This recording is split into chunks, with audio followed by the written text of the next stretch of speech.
По децении чекање, Ник Кейв доаѓа во Скопје за концерт кој ќе го обои градот во страст, темнина и поезија.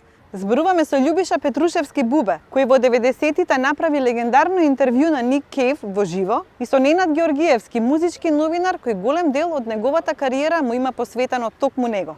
Па доаѓањето на Ник Кейв е за мене случување на годината, значи културниот настан на годината. И тоа е нешто што буквално го чекаме од 90-ти, од деновите, славните денови на 103-ка, преку која и се расшири неговиот лик и дело во тоа време.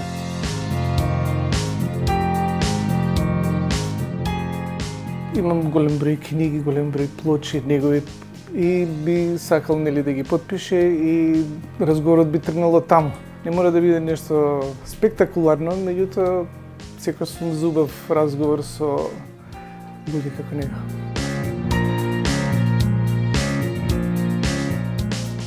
Се менува.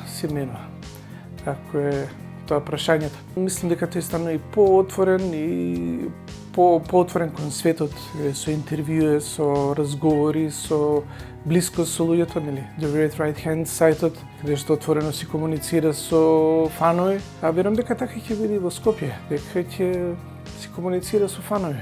But if I did, I would summon them together.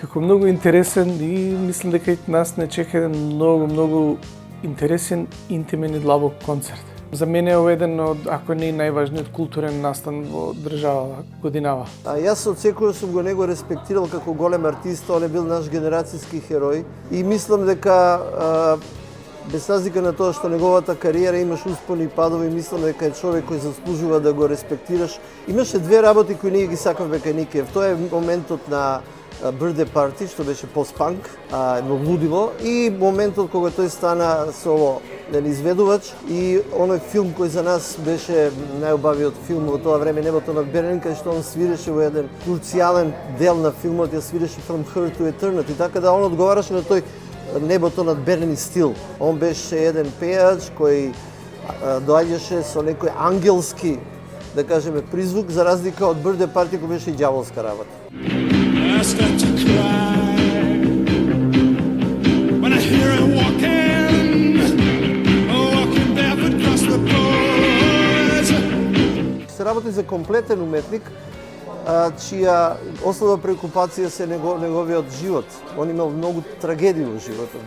Двајца синови му имаат починато и неговиот татко. Неговата музика е одраз на неговото на справување со таа траума во неговиот живот. За оној кој навистина ја сака музиката, мислам дека ќе биде ова спектакл кој ќе се памети. Значи, Ник Кейв сепак после 35 години успеавме да го донесеме во Скопје. Тоа е голем момент.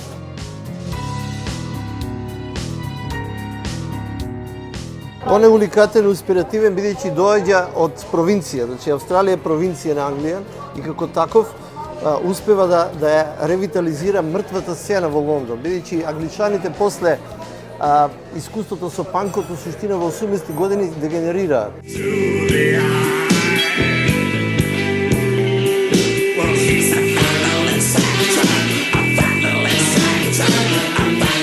Јас се надевам кој ќе дојде некој на концерт дека ќе ја почувствува револуцијата во таа музика, дека ова нема само да биде еден убав концерт на кој некој ни пееш убави песни. Треба да се почувствува таа музика.